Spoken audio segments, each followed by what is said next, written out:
Welcome to 20 Years with a Narcissist. I'm your host, Shakira, and I would like to start with words of affirmations. You are whole, you are complete, you are enough. You are strong, you are brave, you are resilient. You are guided, you are protected, and you are safe. And this here is a safe space. On this week's episode, I would like to pick up where I left off in my last episode, where I talked about my marriage and how it ended. And at the end of that marriage, even though we were divorced, we still weren't quite done with each other just yet. But by the time it was all said and done, around the end of 2020, after finding out that I had sexual relations with someone else and hitting me upside my head with a 2x4, we both were on the same page, as far as this is over, this is done, right? So let's talk about the person who he saw in the video that pretty much gave him nightmares for weeks. In his words, he had to drink Hennessy just to go to sleep. And after weeks of it replaying in his head over and over again, because nobody told him to connect his phone to mine and be able to see my pictures and videos, and you got to see firsthand somebody taking me to Pound Town, and it wasn't you, and it bothers you to your core. No, you've been, sleeping with other women our entire relationship. So you finally get a taste of your own medicine and you can't handle it. I'm not surprised though, right?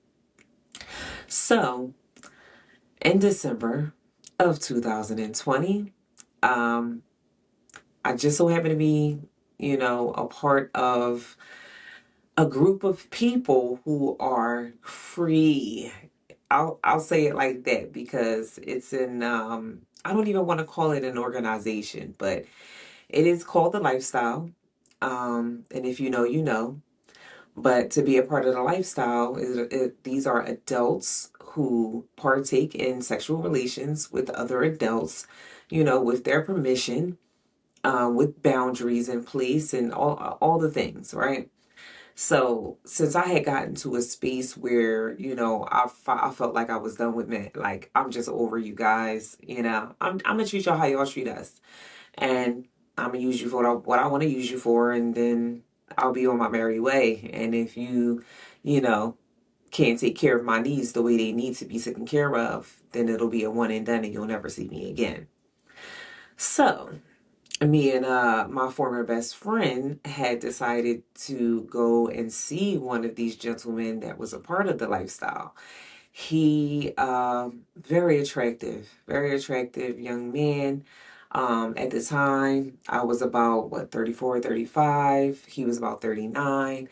And my girlfriend was about 40, 41. She was a little older than us, right? But we saw him on Facebook and both agreed that he was fine, fine. And it was like, okay, what's up with him, right? Now, note, I was still dealing with my narc. I wasn't, completely done with him yet. We were having sexual relations, but it got so bad, that he wouldn't even get hard for me anymore. Like his just wouldn't even stand at attention to satisfy me sexually. So I was just like, what's the point? So my girlfriend decided, hey girl, let's go meet up with him. So we jump in his inbox and I was like, what? Listen, I'll be the ride. I'll drive you over there and you can do your thing, but I'ma chill, right?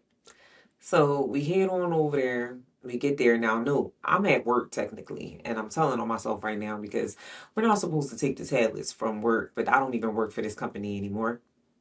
And I call myself still trying to do my little paperwork. And so we get to his house and we get to the room, and it was just like, not really no foreplay, no, what y'all, when I say foreplay, I mean, hi, my name is so and so, and here, you want a drink? Or, no, got right in there, got straight to business, like hit the bed, and, next thing you know, fellatio is being exchanged.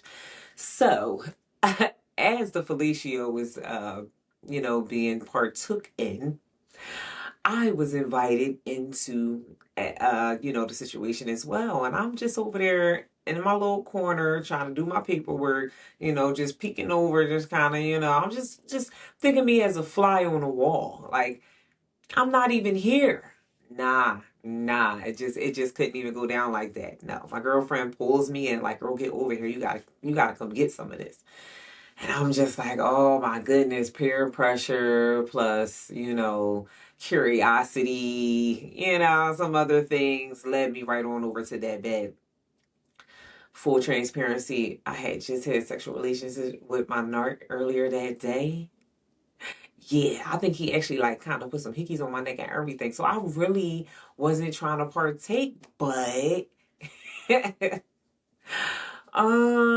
me see. Okay, I guess, right? So I get in there and, we all doing our thing and, it gets to where he's now penetrating me and he slaps on the condom and he's hitting it from the back and my girlfriend's like, hold on, I gotta record this. Why? I do not know, but she did. So she records, and not only have I never been able to climax from the back in the doggy style position, I was new at the whole squirting thing. And this guy had me squirting from the back. Not only are you climaxing, but you're doing something you've never done before in a position you've never done it before. So it kind of blew my mind. I'm not gonna lie. I'm not gonna lie. It blew my mind. I was like, oh my God. And then when you like look at the video, it's like the visual of it, top tier. Top to belong in somebody's porn somewhere. Somebody's porno. But anyway, I was somewhat hooked after that, I'm going to say, because now with my narc being the best I ever had, he done topped him. Like, you done did something he's never done. So now I'm just like, intrigued. Okay? But mindset is still the same. Forget you fools. I ain't messing with y'all. Y'all not worthy. And I'm going to do what I want with you how I want. Now, no. Narc number two had just got finished dealing with a female who he felt like lied to him and broke his heart and everything as well. So we were kind of in the same boat when it came to that because, I was dealing with my situation. Like, we still sleeping with each other, but this man don't want me. He don't respect me. He don't value me. And I really shouldn't be over there dealing with him at all anyway. So all things happen for a reason. So narc number two coming out of his situation, he was on the same type time. I'm just going to have sex with these women. I'm in a lifestyle anyway. This is what we do. It don't have to be no ties or no relations. No, you know what I mean? Like a titles, if you will. So we're just going to partake with each other and you can go ahead and be on your merry way, right? And he's going to be a sweetheart while doing it though. He's not, just like a come here, I'm gonna have my way with you and then discard you. It wasn't on that level, but overall, that's exactly what was happening. So me and my girlfriend, yeah, we liked what we had got that day. Day one, first time ever, it was the bomb.com. And so we decided we were going to continue. So we pretty much became the Tuesday and Thursday girls. Okay, we would see him on Tuesdays and Thursdays. And it's funny because I would call myself trying to like see him on a day outside of that. And it was not happening because he had a lineup. He had a whole lineup. Like Monday girl was a Wednesday girl. Fridays was like, it was like that was open for anybody else he ain't seen in a while that's coming to town or whatever the case. Like he just, like literally he's not available on Fridays. Do not hit his line. Do not bother him on Friday. Period. I had to learn that the hard way. Pissed me clean off. But oh well. It is what it is. So, as time went on, of course, because we're human beings and we're not robots, we caught feelings, right? Feelings were caught. And I didn't quite know what to do with them. So I just act like they weren't there. Until one day we were at this lifestyle party and there was, I don't know if you guys ever heard of a medium, but this is somebody who is connected to the other side. They can see future things, kind of know your past, just, see in a different realm or dimension. I don't really know the ins and outs of it 100%, but I just know she was talking to us in a way that exposed our feelings for each other. So we're all in the car together, and we was smoking. And it was like, all right, let's go outside, take a quick smoke break. We go out there, we're doing that. And as we're there, she's like, first of all, she talks about my first narc and how I need to let him go because he's not worthy, and why you holding on to that and all of this. And I'm like, what the heck? I don't know this girl from a can of paint. And she's sitting here reading the mess out of me. So then she sees love between him and I, the narc number two. And she's like, yeah, won't you allow this, allow it to happen? And he turns around, looks at her like, what? Like, oh my gosh, Shakira, I loved you for a minute now, but I just was scared to say something. And I'm like, what? So this whole situation is throwing me for a loop. And I'm just, I don't want to say not feeling it, but I don't think I was really feeling it. Because I was like, all right, hold up. I'm about to get out this car. I'm about to leave. Because no, like, what are we talking about right now? Like, love. Forget love. I ain't worried about love. Don't nobody, like, who's loving me? Is love real? Is it even a real thing? Like, whatever. I thought I loved somebody for 20 years, had 5 kids by him, and I got discarded like trash. So why would I think for a half a second somebody with a lineup of women loves me? Boy, bye. Okay? So I kind of left that right there. But a seed was planted. It's like, okay, he loved me all this. Oh, okay, right. So as time moved forward, at the very least, it's love is in the air. And me being the type of person that I am, I'm more relationship, you know, oriented. Like that's my preference, to be in a relationship and not just, be with somebody for the sake of sex or whatever, reasons we decide that we're going to, you know, um, cohabitate or correlate with each other. But being in a lifestyle, it's not something that's really talked about. So sometimes it happens. It was plenty of couples, that we knew that were together and they had been together for a while and things were working out to a certain degree. For the most part, either the man or the woman would be sleeping with other people that their partner was unaware of. And I was just like, why would I entertain that? Why would I even get myself, involved in that type of situationship? Like, nah, we not doing that. We just gonna keep doing what we doing and we gonna keep it moving, like, period, right? So, um,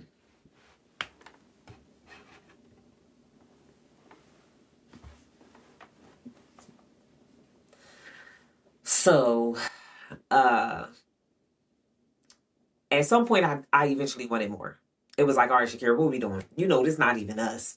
I'm going to say I dipped my toe into the lifestyle and I got to experience it. I had a handful of, men that I had relations with, and most of them didn't hit the mark. So I kind of just settled there with my second narc. I just was like, okay, you hit the mark every time. He's a gentleman. He was a sweetheart. He looked at me like I was the most beautiful thing on the planet. He would call me beautiful and gorgeous. He would say, how I was a queen and those type of things. But in true narc form, that's how they set up. They're very charming, very handsome, very social and relatable and all the things. So he fit the mold, but I only knew a little bit about the narcissism. I wasn't well versed just yet, if you will. And um he seemed to be the exact opposite of my first narc. So it was like none of my alarm bells were going off. I wasn't thinking about him possibly being that type of person at all. It was no consideration there. But unfortunately, um it seems like that's exactly what I was dealing with, right? Because at the end of the day, I'm not a doctor, I'm not a psychiatrist, I'm not licensed to diagnose anyone. But based off my research from licensed psychiatrists and those who have written books that are well versed on narcissism, you check off all the boxes. You have the traits, the characteristics, the personality, all of it fits. So 1 plus 1 equals 2. So, at some point, he ended up claiming me as his girlfriend because it was just like, look, if you're not gonna claim me, if you're not gonna try to, move in a way where you want to keep me, then I'ma head out. I'm out. I don't have to stay here. I don't belong to you. You don't want me to belong to you. You don't want to hold on to me. Then, you know, I'll be for the streets. I'm out. Yeah. So, he was like, okay, no, can't allow that because at some point he deemed, you know, these goods as the best. So it was like I can't let the best vagina get away from me. Hold up, what we talking about? Come here. Are you my girl? You my girl. So now all of a sudden he introducing me as such when he's talking on the phone. Oh, yeah, I'm here with my girl. My girl this, my girl that. Okay, so the title, it did something for me. It allowed me to be like, okay, I'll stick around, right? Plus, I really liked him, and I eventually loved him as well. So he ended up being the second man that I ever loved. So, as time continued to go on, it was like, you know, I could see me spending the rest of my life with you.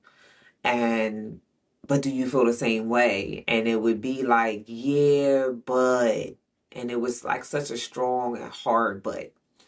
And that just didn't sit well with me. So it just allowed me to continue to do me as I pleased. You know what I'm saying? If somebody else I wanted to deal with in whatever way, shape, or form, I went on ahead and did that. Whether we had plans or not. So I'll be there. I'll be there, but I'm gonna be over here first, and then I'll be over there. Like, yeah, I don't know. Everybody has, or most people has what you call a whole phase. You can consider that mine. I was shaking and moving. I was doing me real heavy. But like I said, it was a handful of people. I can count on one hand how many, you know, John Does I had, but it still was enough. And at some point, it's almost like the flesh is weak and the flesh desires, pleasure and wants that type of treatment and doesn't mind getting, its need met. But my soul was kind of crying out like, no, I'm not feeling this. I don't want this no more.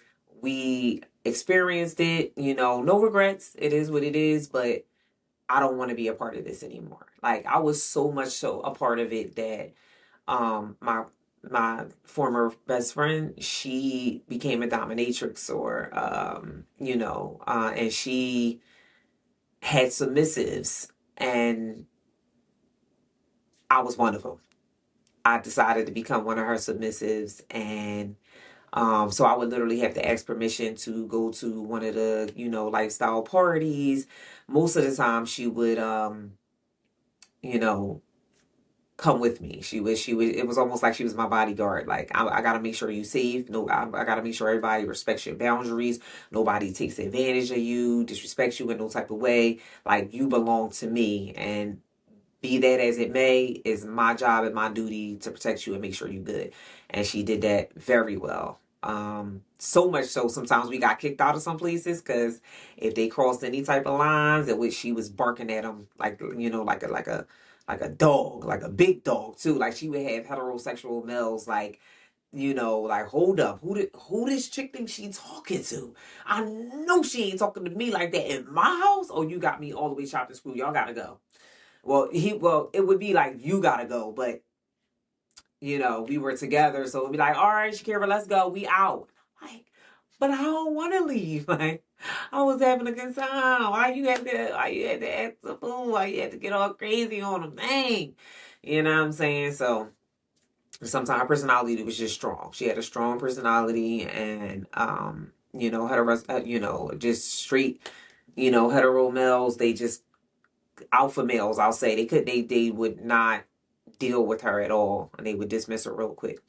So I did a couple of those lifestyle parties and some of them I even did with the second narc and he got to see me with other men as well. And I think, for a man who ends up loving you, catching feelings, strong feelings for you, and they witness you having sexual relations with another man, even though he gave me permission, even though he was cool with it, some part of him was not, and it bothered him. So now, as feelings continue to grow and we get more serious with each other, and I want to, lock him down, he can't get out of his mind me being with other people. It's like, nah, I seen too much. You know what I mean? You was kind of out there, and I ain't, like you. It's almost like I'm not damaged goods, but like used. Like you're not all mine. You're not pure. You're not just for me. And I will want whoever my wife, my significant other, to be, exactly that, like pure for me. And I believe that's what the first narc. I think that's how he felt as well. It was like, oh man, you not clean, not pure no more. Like that's not mine no more. Somebody else been up in it. I'm good off it.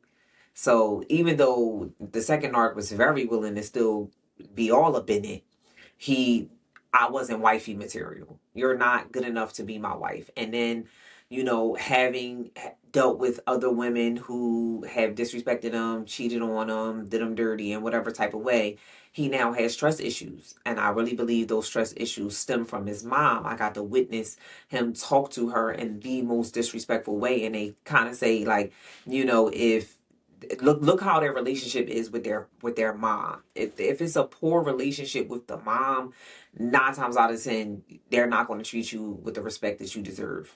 So he had a couple of blow ups on me. Like I said, I would go do me and then come, all leave past the time that I said I was going, come hang out with him or chill, whatever the case, and he would be upset.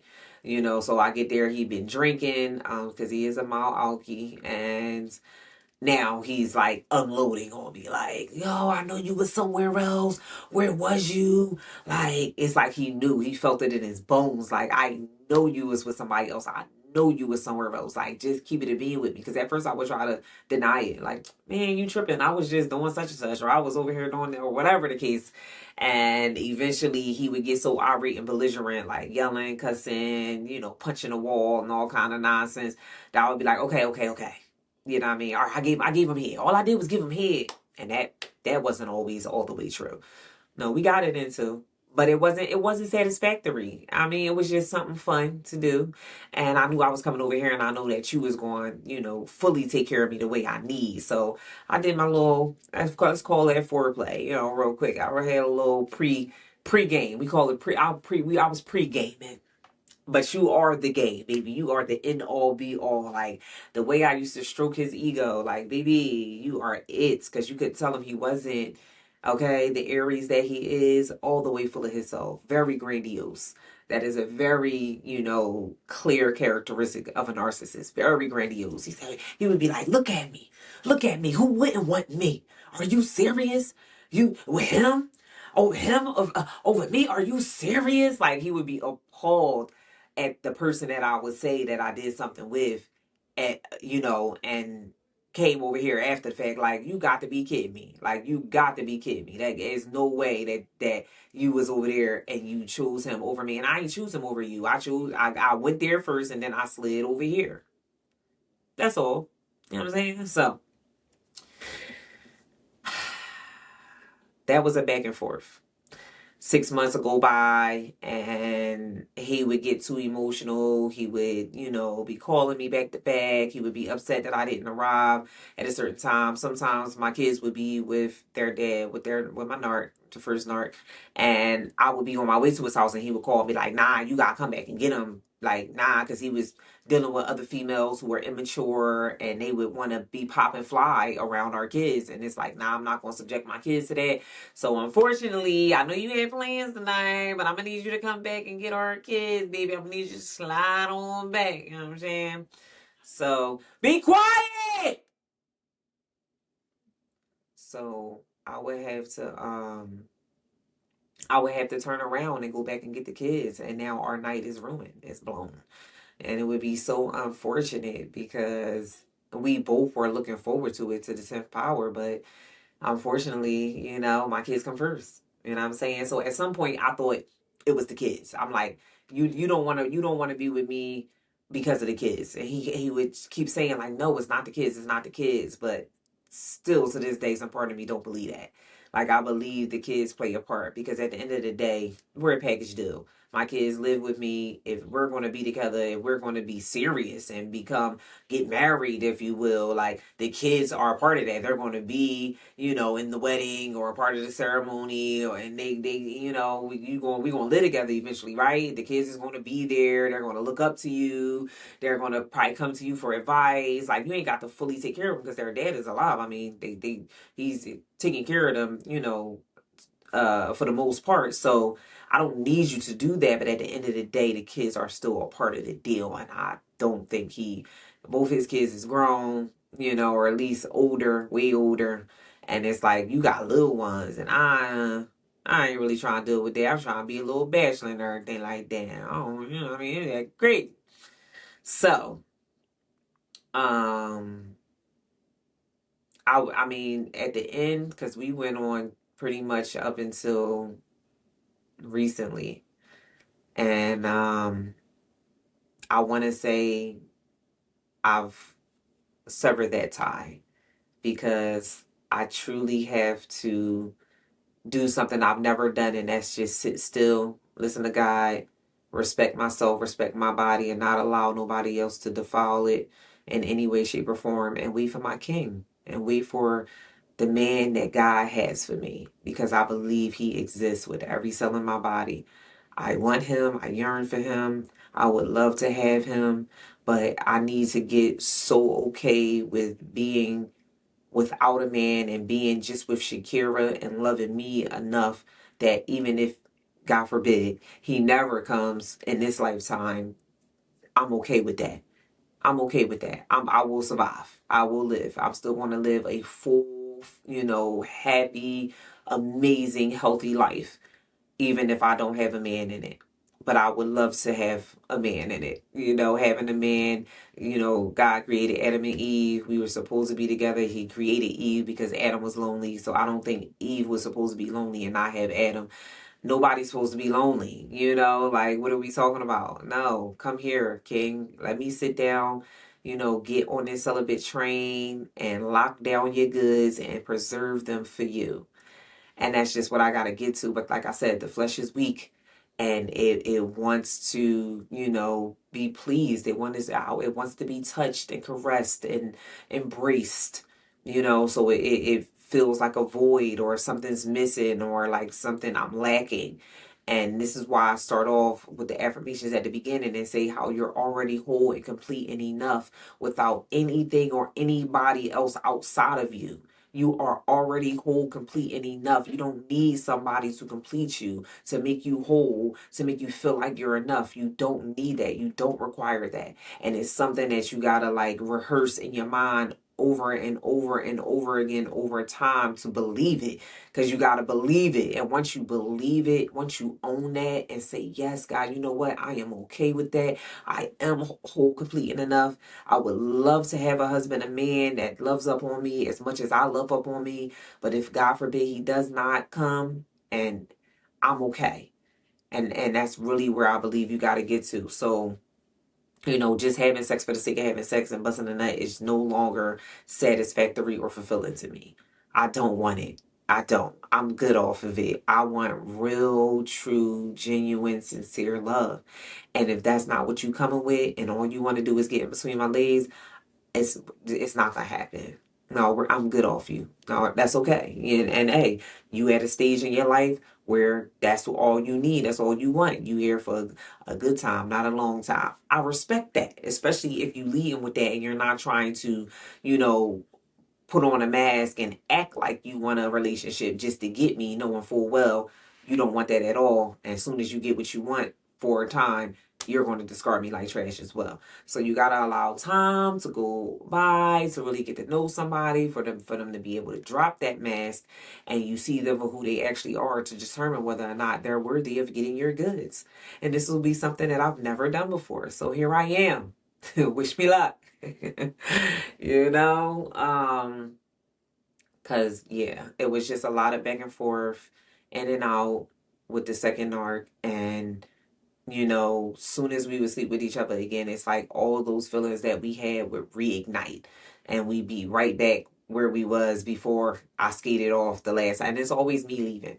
I got hurt so bad with the first narc that I made it my personal business to never allow anybody to treat me the way that he did. So if you even act like you're walking in a direction of treating me like that, or discarding me, or being mean and nasty, talking down to me, I'm out. I'm ahead all the way out. You want to catch me if you can, like the gingerbread man, looking at me, looking for me in the daytime with a flashlight. Where'd she go? I'm gone. You know what I mean? But I always felt myself coming back because nobody has topped him. He's the best I ever had. And you can always go back to the best you ever had, right?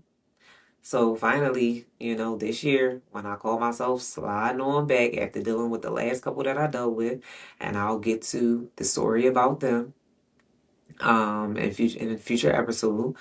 Uh, he opened the door like he always do, but he started dating somebody else.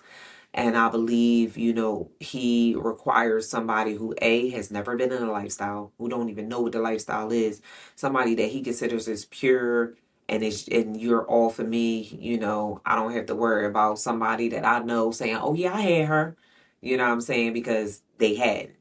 And so I believe that's the type of woman that he's dating right now. And even though, we had relations twice, this year, after the second time, it was like, look, if you get serious with this girl, I will fall back and remove myself. Like, I was at a space mentally where, okay, I'm not really ready for my king yet. I got a lot of things that I need to accomplish, and a relationship is just going to be a distraction for me.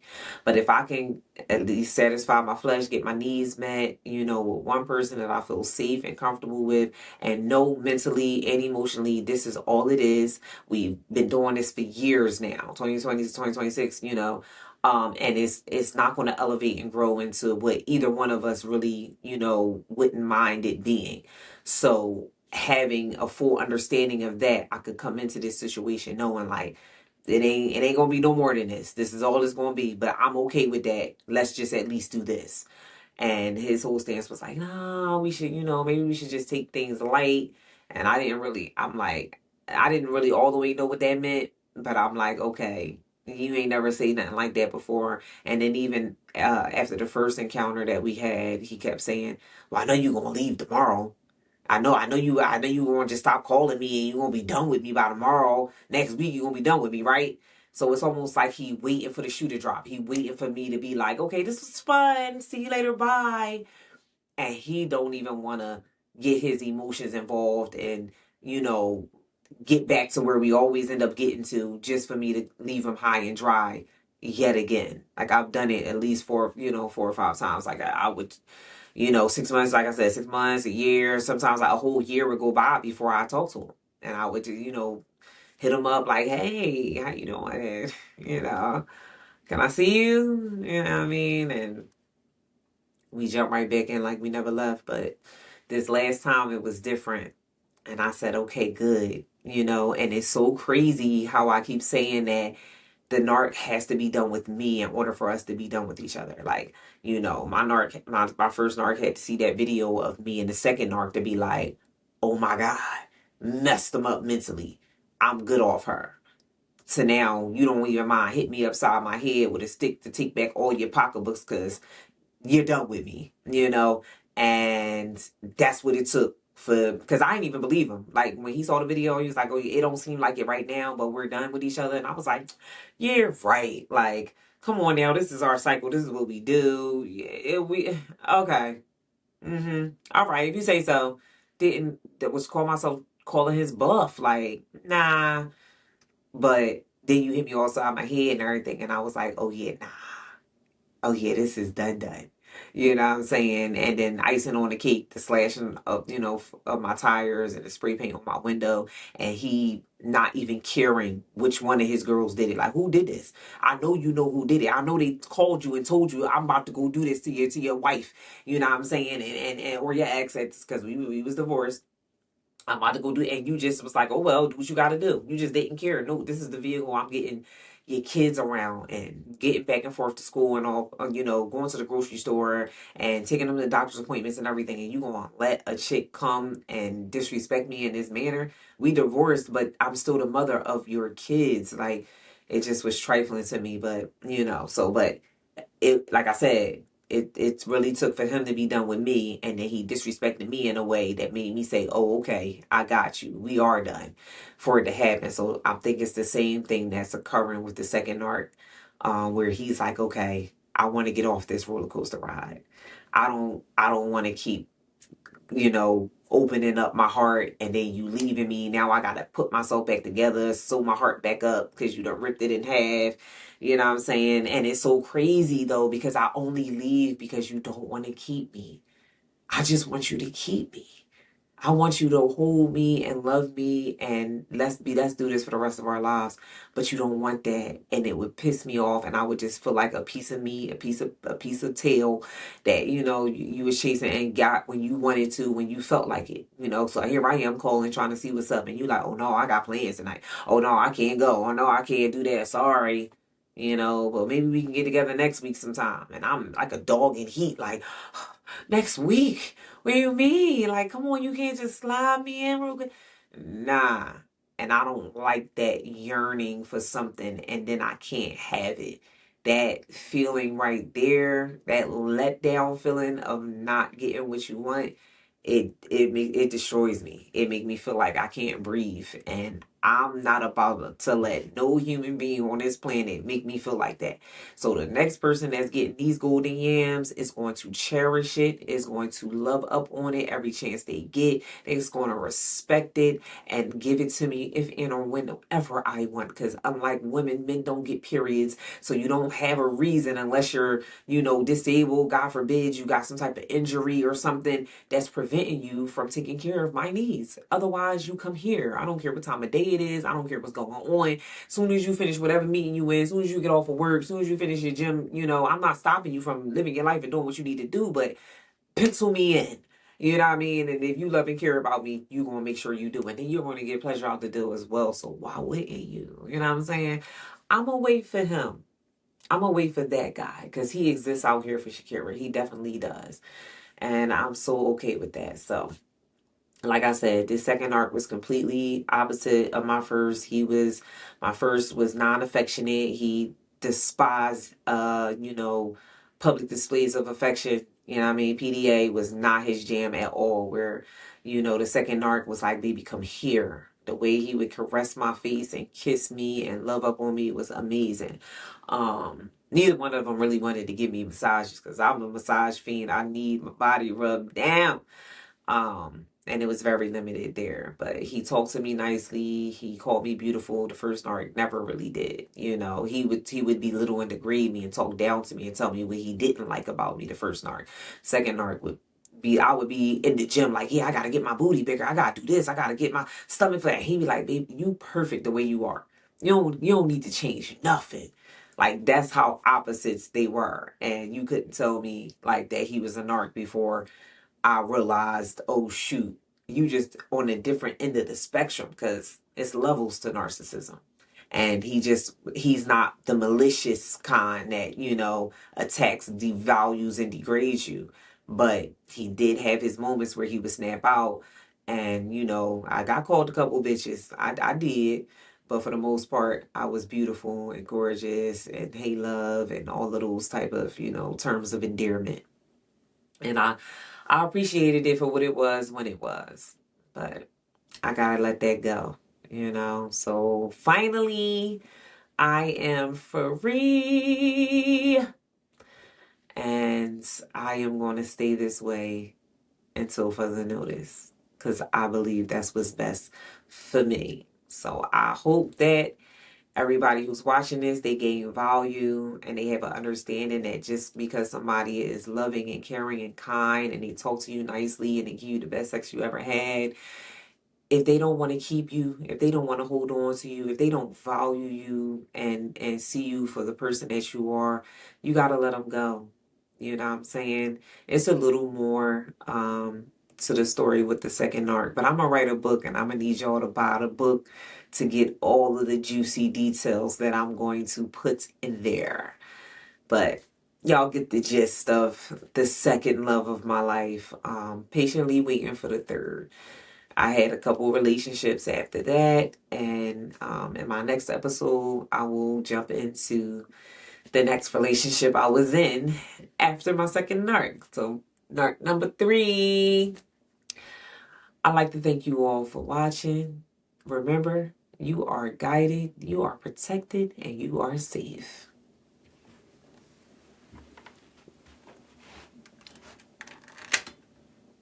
No, what the heck?